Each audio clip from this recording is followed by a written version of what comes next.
18 जुलाई को बड़ला नवमी का सावा है। इस सावे के तहत तमाम उन लोगों के भी शुभ कार्य होंगे जिनके अन्य सावों में शुभ कार्य के लिए मिलान नहीं हुआ था। हमारे आषाढ़ शुक्ला एकादशी को देन सोवनी एकादशी को मानते हैं, परंतु 18 तारीख को बड़ला नवमी का एक सावा होता है जिसको जिनके नहीं बन पाते हैं उनको गृह प्रवेश, शादी, कुआं पूजन, जड़ूला, मुंडन, जातक कर्म संस्कार के हमारे 16 संस्कारों का बड़ला नवमी 18 तारीख रविवार की है। 20 जुलाई को देव सवनी एकादशी हो जाएगी। उस दिन वैसे एक दिन पहले ही दक्षिणायन का जब सूर्य हो जाता है तो हमारे यहाँ हिंदू धर्म में मांगलिक कार्यों में रोक लग जाती है। उसका एक तात्पर्य भी है, जैसे कि हमारा जब घर का मुखिया भगवान विष्णु नहीं रहता है तो उसके देखरेख में ये मांगलिक कार्यों पर बैन लग जाता है।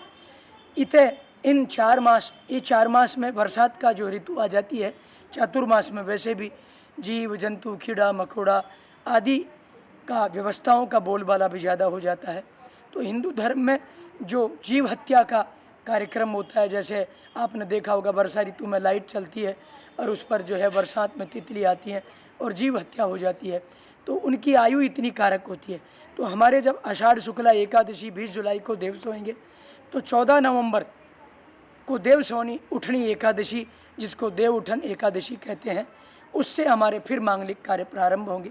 4 महीने में हमारे हिंदू धर्म में कोई भी मांगलिक कार्य, गृह प्रवेश, कुआं, जोड़ा, जड़ूला, गृह आदि कोई भी धार्मिक कार्यों का रोक लग जाती है।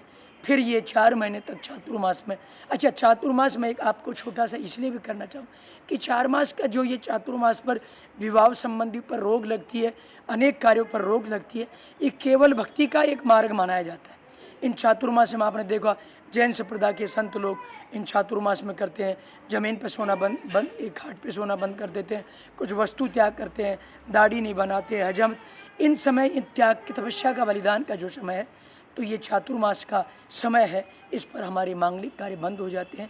14 नवंबर को पुनः देव उठनी एकादशी को फिर भगवान विष्णु पाताल लोक से, वैकुंठ से इस मृत्यु लोक पे आएंगे। फिर धार्मिक कार्य, मंगल काम, विवाह, शादी, जड़ूला, कुआं पूजन आदि 14 नवंबर से फिर हमारे यहाँ कार्यक्रम हो जाएंगे।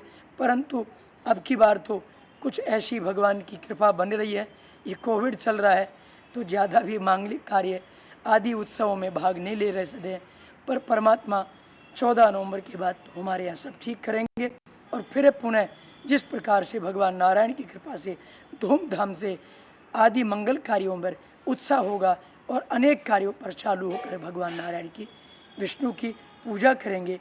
फिर देव उठनी एकादशी से मंगल कार्यों की धूम मचने प्रारंभ हो जाएगी।